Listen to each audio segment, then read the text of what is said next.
Look at that. It's pretty, right? Beautiful. Sun is setting. And it's littered with chemtrails right in front of it, meaning above it. So there might be something hiding in that vicinity that we are not supposed to see. And in just a second, the sun is blood red, just like you see on the picture right there in the center. Well, the camera don't show the sun's color, but what you see just above it is the color of the sun right now, and it's diving below the horizon right now. And I'm sitting on a high hill, and I got a perfect free view over great open skies of Texas in Fort Worth. And as you see, there's a tiny little dot left, and now it disappears. Voila! It is now gone. It is below the horizon, out of my view. That was beautiful, but what's above it is not pretty. They are definitely hiding something. I guarantee you that. They are hiding something.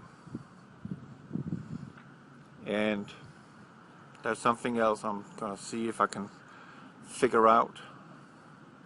And that is regarding Mother Shipton's poem about a fiery dragon across the sky. 5 times this earth shall die. And I need to do some calculations on that and see where that leads me to, because I'm not questioning Gil Broussard's info and his research and his scientific facts about Nibiru PlanetX, whatever you want to call it. It doesn't matter what name it have, it's going to wreak havoc on this earth. We're going to burn. God bless you. Well, it is funny. I have, since 2010, when I started my oil spill days, which were the big scoop for me, well, you can't stay on the top, and I'm not planning on staying on the top, because that's not important. What's important is just to contribute and, share perceptions and ideas and solutions. Well, in 2010 and all the way up to today, I've been telling you that you need to pay attention to the Daniel timeline regarding the 70 weeks, the 70 years after the rebirth of Israel. That's the marker. And it's in the scriptures too that this generation shall not pass away until these things have been fulfilled. That generation is the Holocaust people. Gil Broussard, who is new on the scene, he is saying the exact same thing, and he's absolutely correct. And I was correct in 2010. I'm still correct.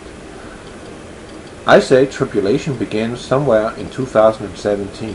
When exactly, I'm not sure, but it will be when it starts.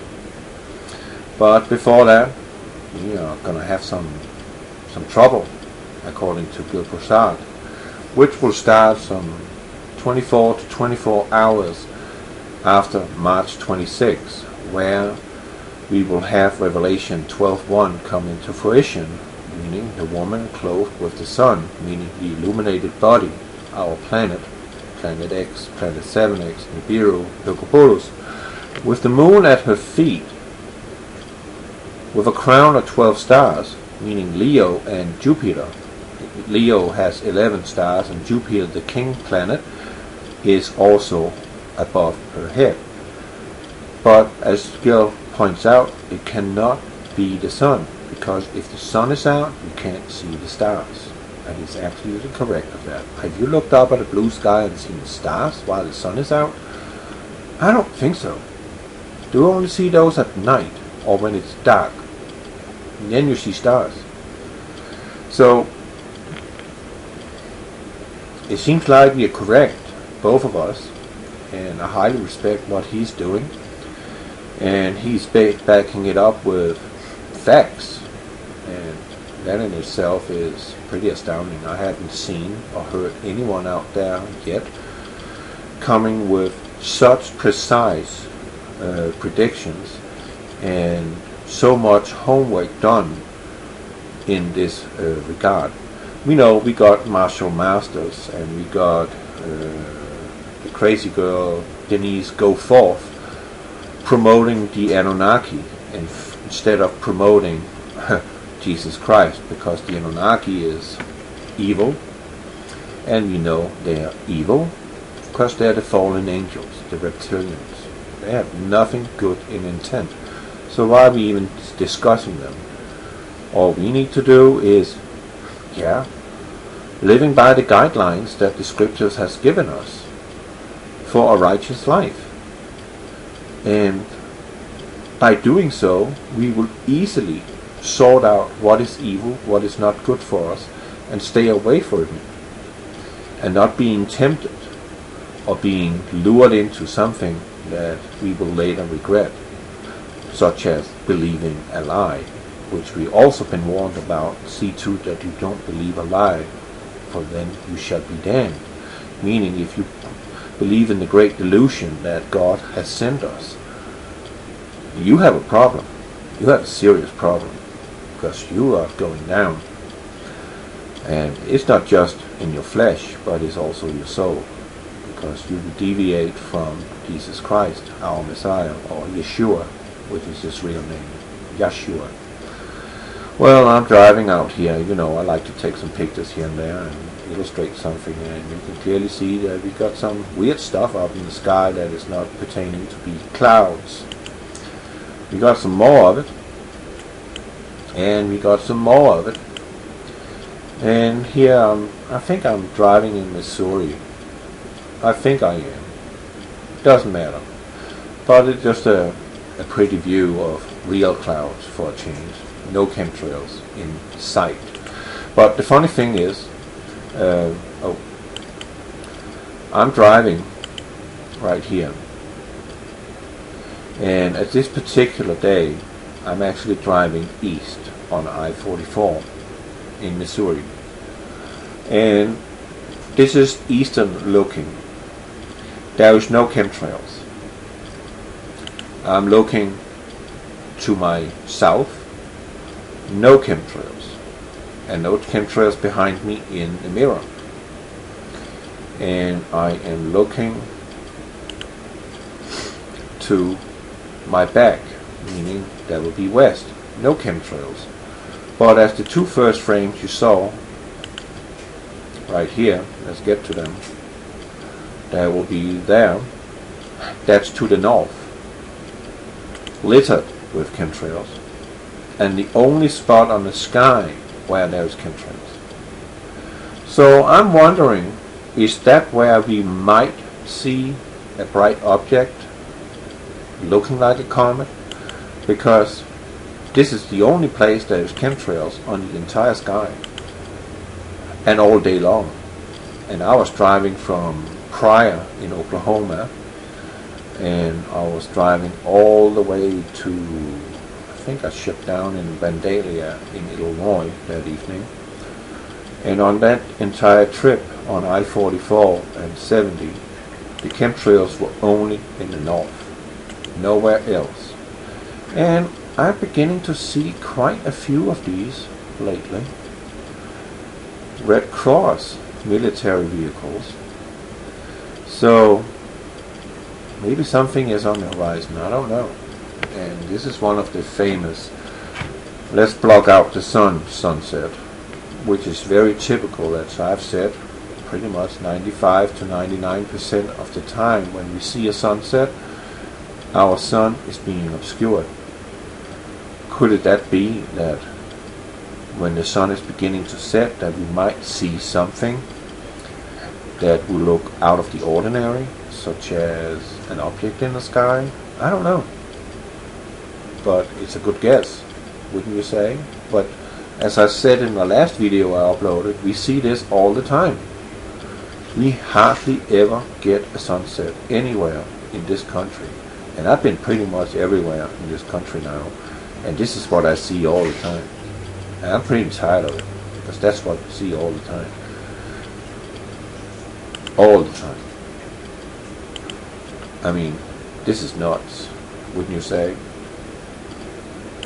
And again, we don't get these fantastic sunsets anymore. You see the colors are weak. It's only just in the horizon there's a color, but the rest is just boring. There's nothing to see. And you know, I like old buildings. And this is somewhere in Indiana, in a city on, I think it was Indiana 9, State Road 9. And there was this house here, and I just thought that was awesome. That looks cool, right? And here we got some stuff in, I think in Virginia, or West Virginia. We got some remnants of coal sitting on the rocks here. And I am here in Virginia. Here's a gigantic Freemason lodge, temple, if you like. It is massive. I can't remember the city name.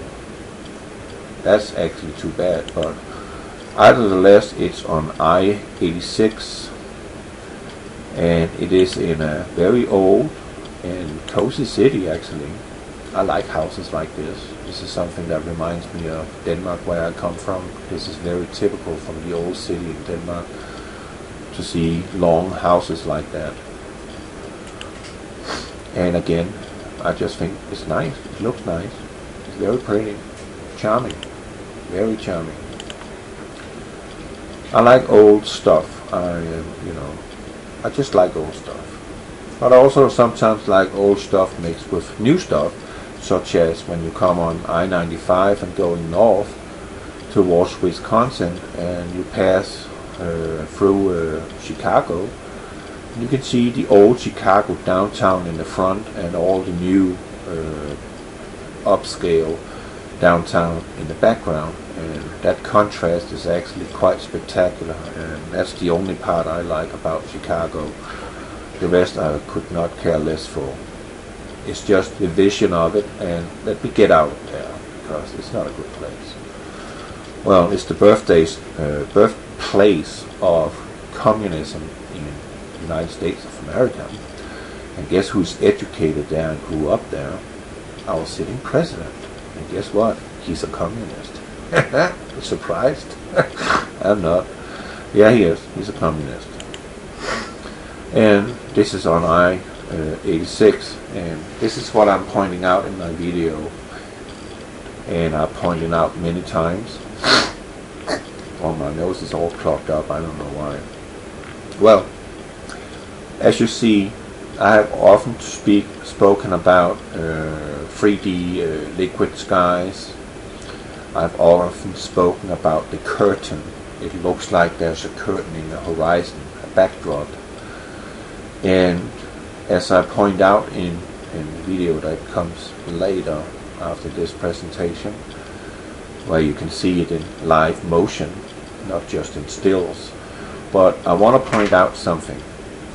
Gil Broussard is speaking about that Nibiru is coming in from Sagittarius, and then it will appear above the woman, meaning Virgo, at Revelation 12:1, right? So it is coming from one point only, and that is from the ecliptic. And what is the ecliptic, if you don't know?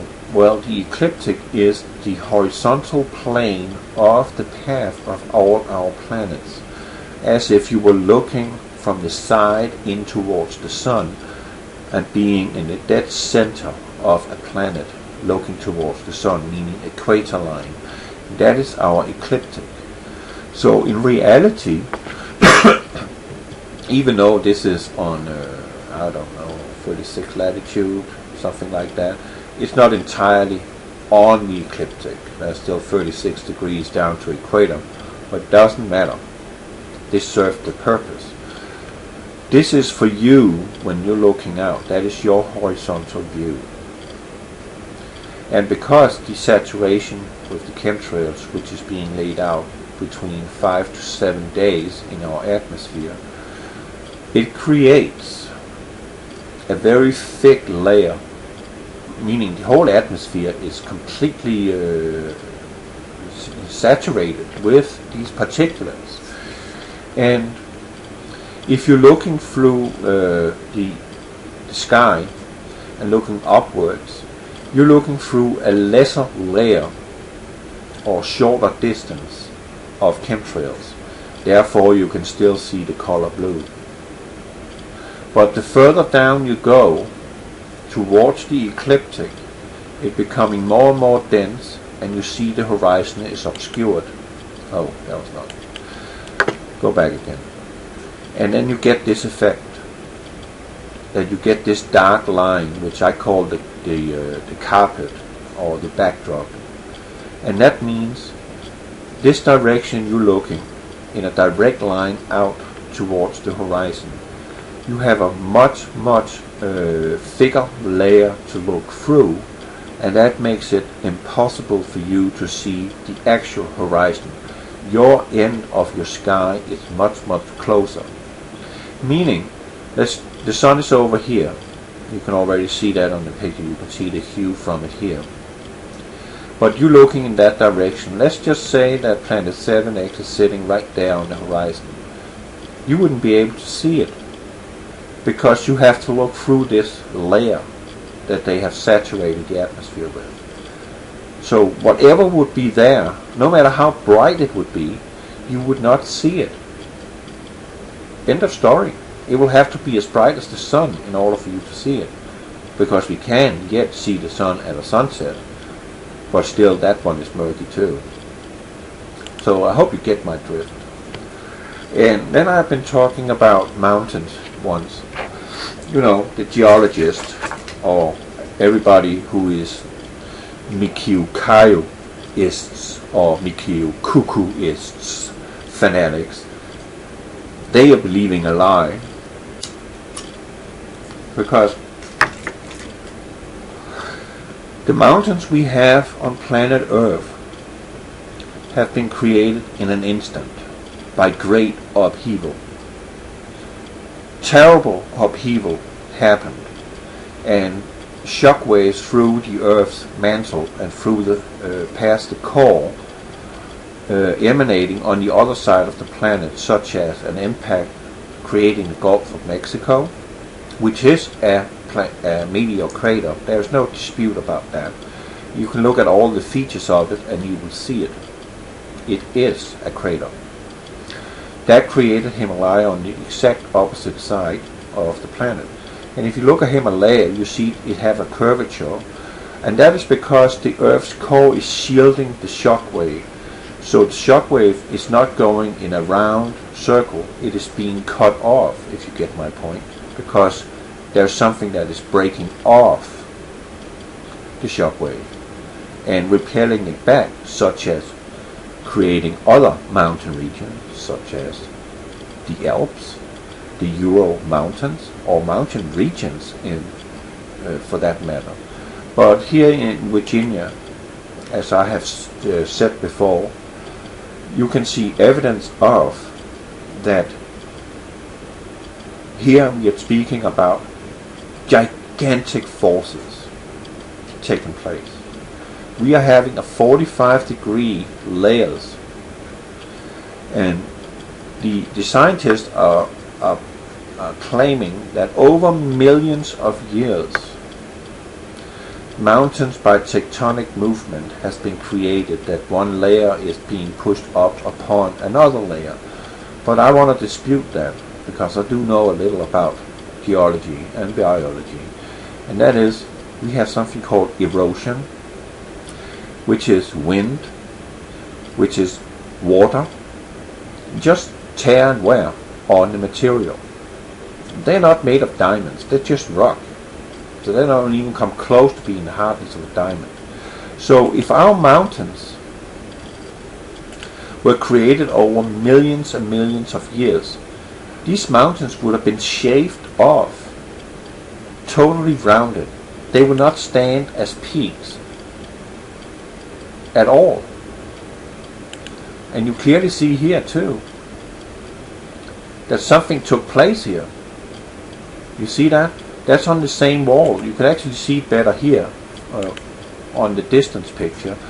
This is the picture you just saw, and whoopty, the mountain is shooting up like that, where you can see on the other part of the mountain you don't see that. So if we go one step further, when I get close to it, there you see right there, that is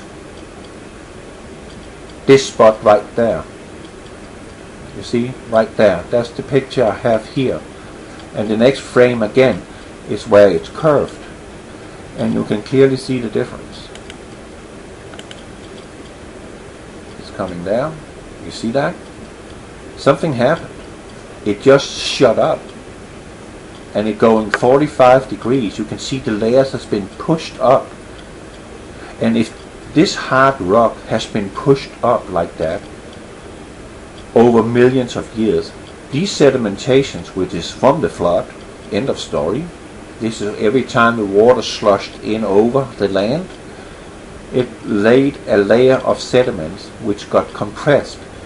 And if you read the scriptures, the earth's crust, or when man was created, was of the clay of the earth, meaning, listen carefully, meaning that this was once clay. It was once smooth, soft, and moldy. And something happened here, great upheaval, that made the clay, while it was still soft, shoot up like that. You see it?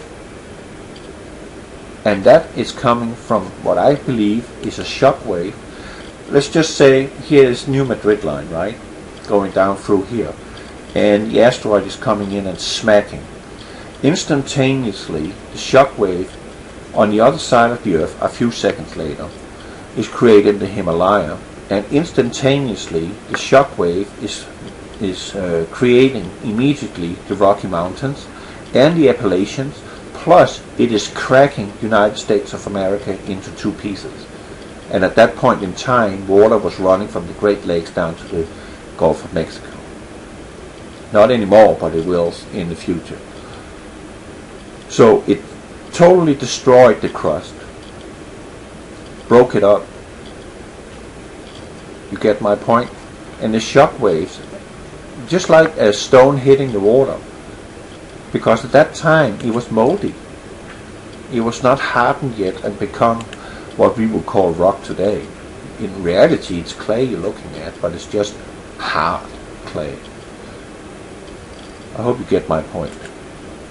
And again, driving here somewhere in Virginia. Virginia is beautiful, and I have a thing for mountains. I just can't help myself.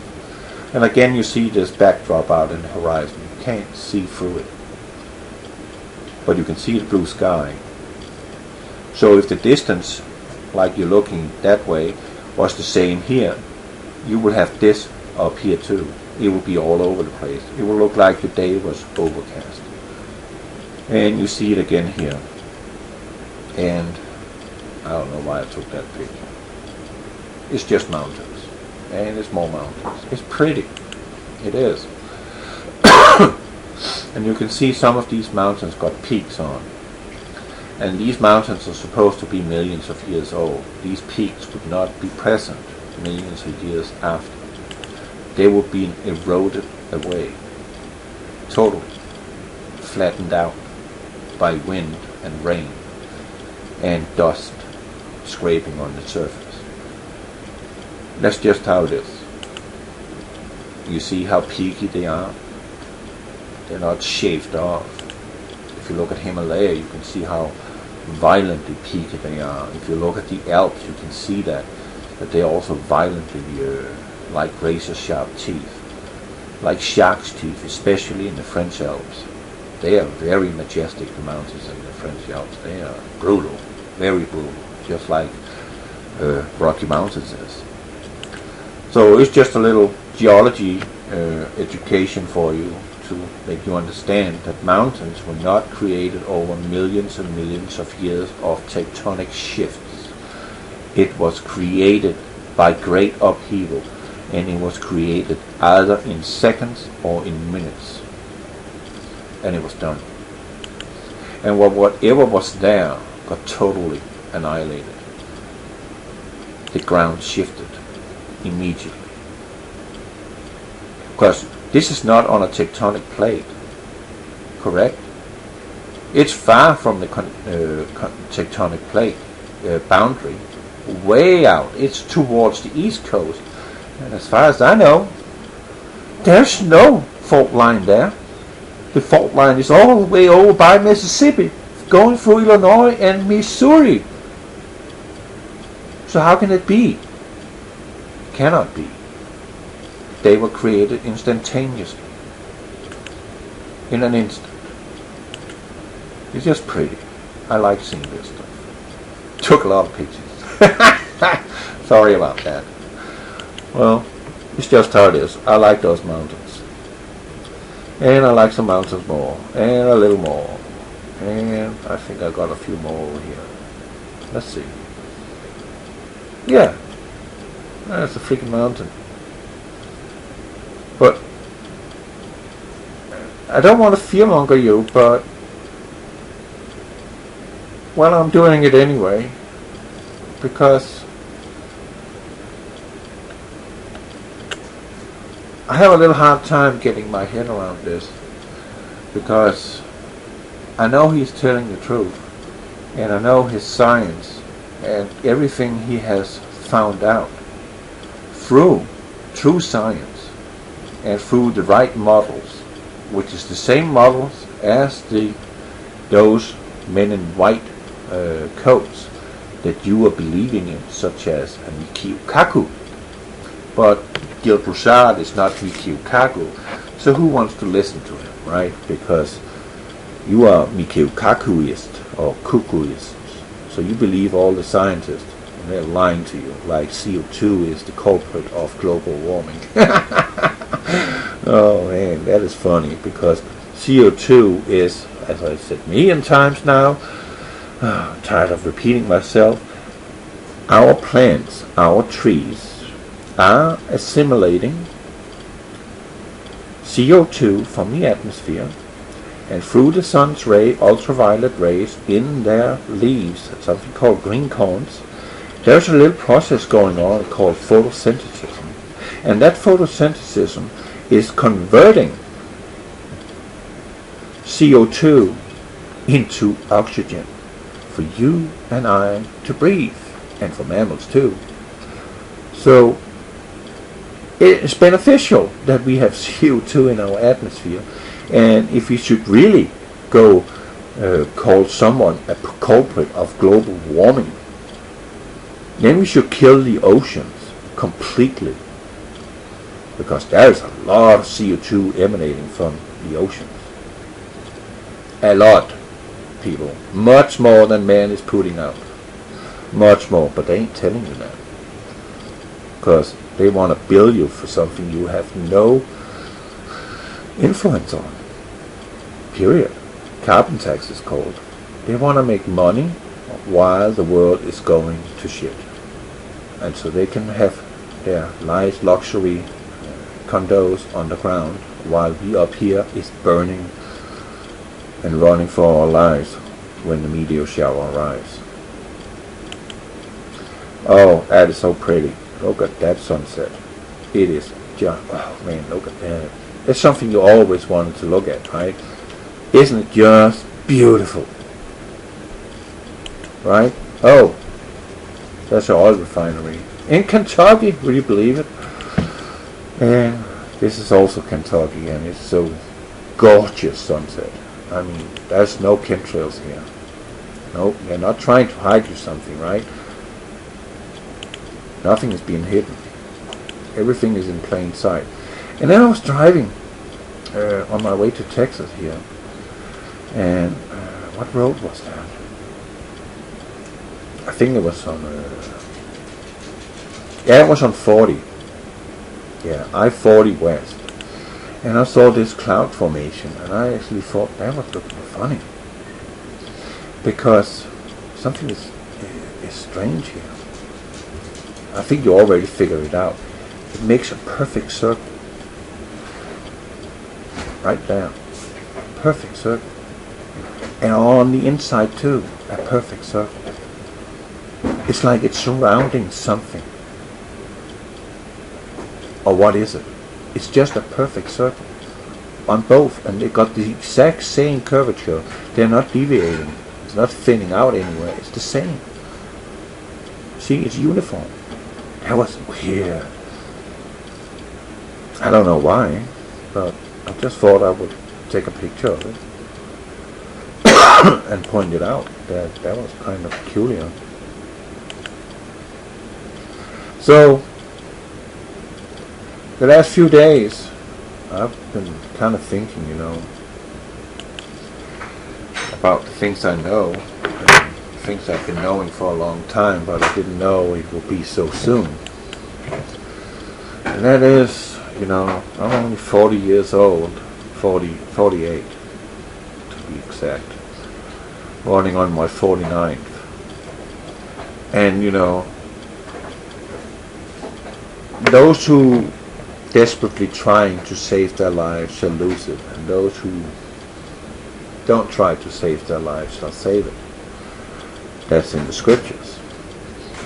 And I think this world is so beautiful. There's some ugly people around it, here and there, but I'm looking at nature and what God has created for us to live in. This paradise that has been turned into a hell, except nature, it is still beautiful. And I enjoy looking at all that.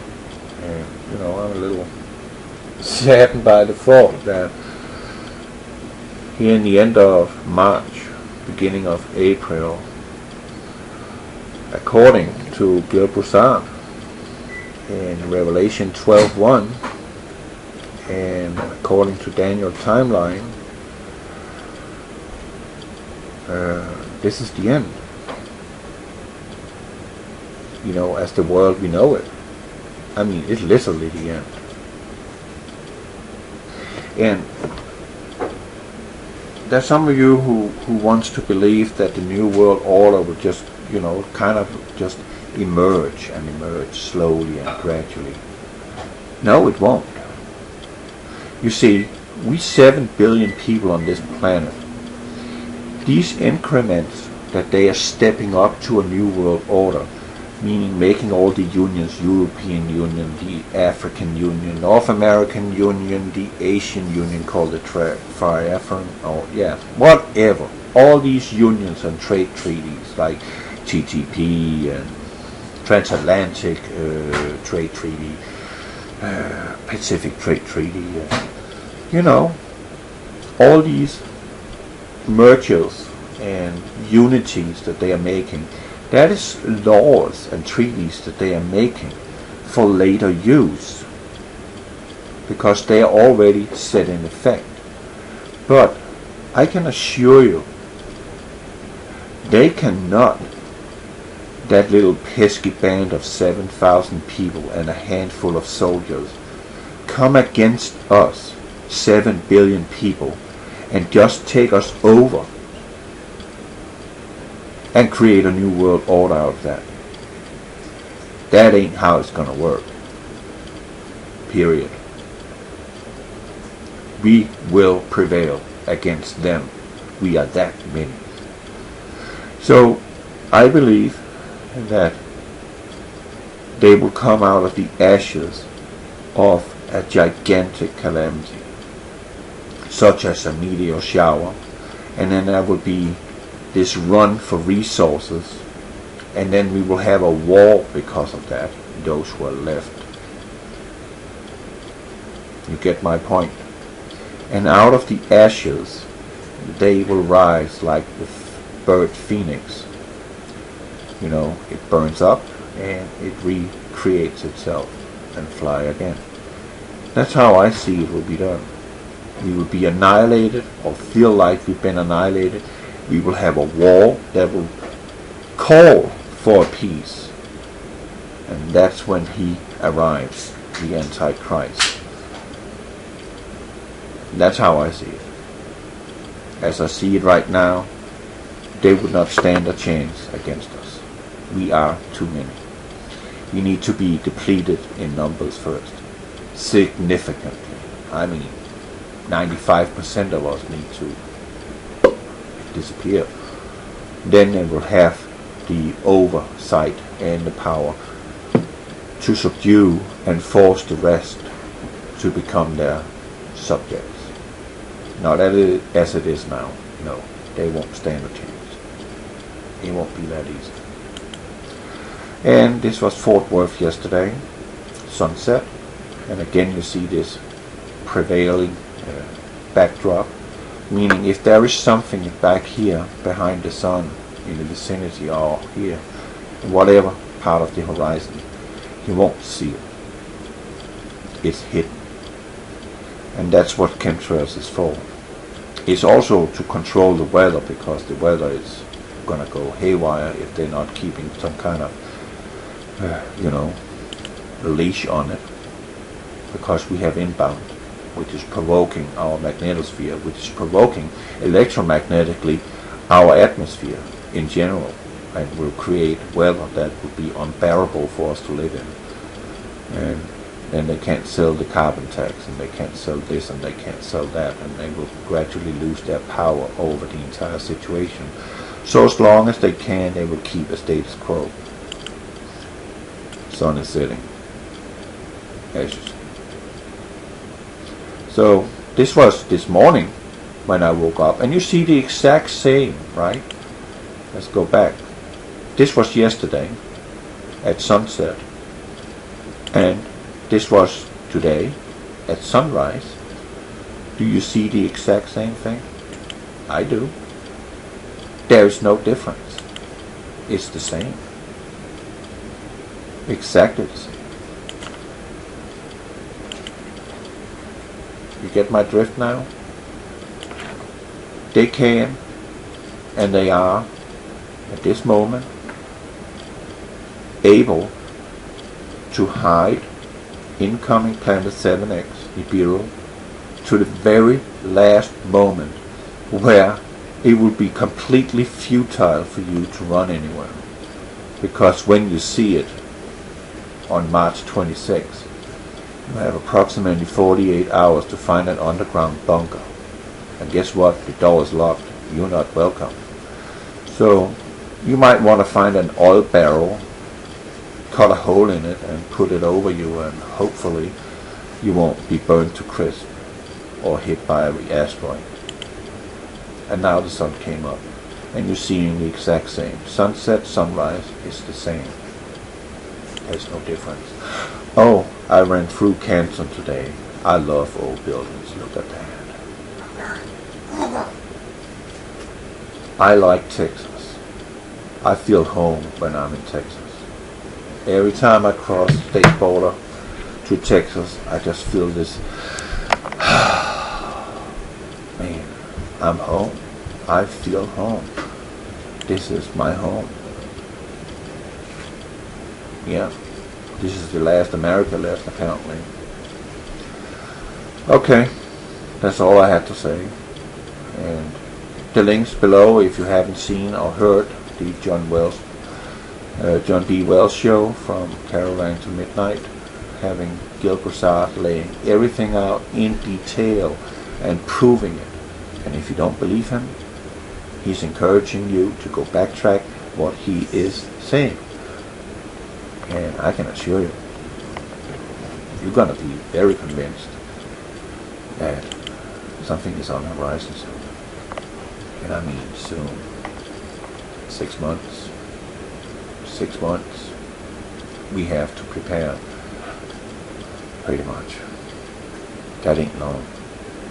7 months. 6 or 7 months. Doesn't matter. 1 month, more or less.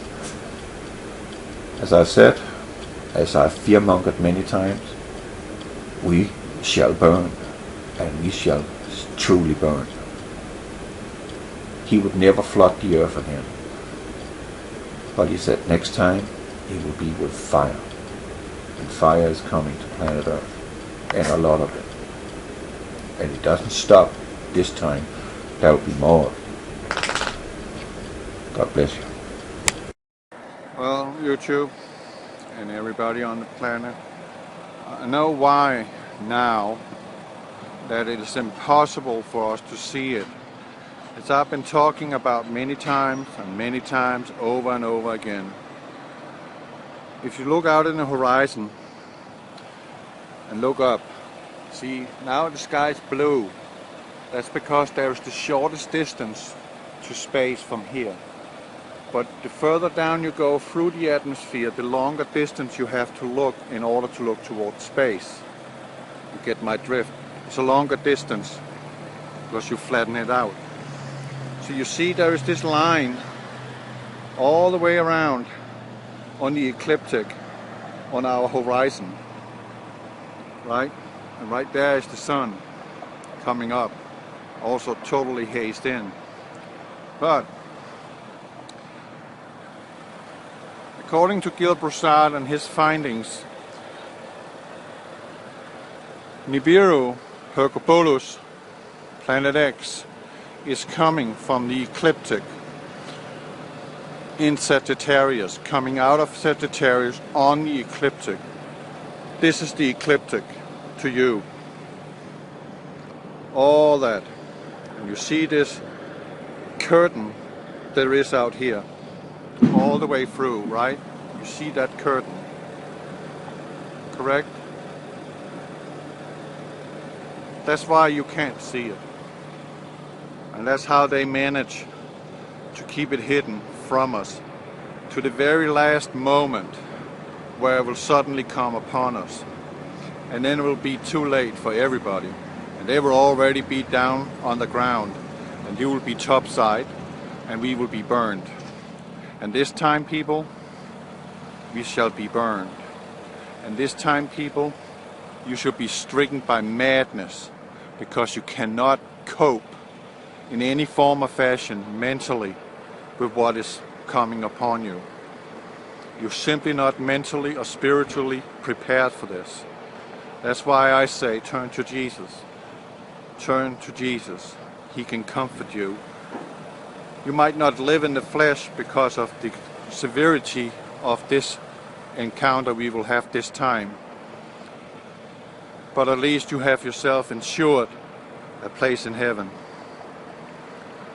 That's much nicer than to be here in hell, which planet Earth has turned out to be. Pure hell. Bunch of all the people, I'm not saying they are, but this is just an example. All the people. Selfishness. There's no selfless faith in anybody. Everybody is just thinking about themselves and themselves and themselves. And that's not what God intended us to be in our life. He wanted us to be a unity, brothers and sisters. But instead we are fighting each other, and instead we're just thinking about ourselves. And I can assure you, there would be no escape for anybody. Anybody topside on this planet, when Nibiru comes, it is very close now, people. Very, very, very close. If this haze were not there, this curtain which is laid by the chemtrails, if this was not there, we will see it now. Because it is almost on our ecliptic. We won't make it. 95% of us will die during this coming event. It sounds a little fear-mongering, I know, but you know, that's reality. And why don't we just face reality that this is the end? This is the end of the world as we know it. The world will continue for another 1,000 years, and then it will be destroyed. But you can be forever if you choose to. All it needs to do, get on your knees and ask Him to come into your heart and repent and ask for forgiveness for your iniquity and your transgressions. Call upon His name and you shall be saved. He gave you that promise. It's the gift of God. For by grace are ye saved. It is the gift of God. Remember that. When you stand in the hardest times, which is coming upon us soon, remember that. For by grace are ye saved. It is the gift of God. Turn to Him. Turn to Jesus Christ, and it'll be okay. You might die in the flesh, but you have secured yourself eternal life. God bless you. There's another thing we need to be paying attention to here. That is, why is NASA, as Gil Broussard here is pointing out in this video, this is a screenshot of his chart, what are the reasons for why that they are sending out 3 probes to the exact same region to look at something? Why is that? That is a very, very good question, don't you think?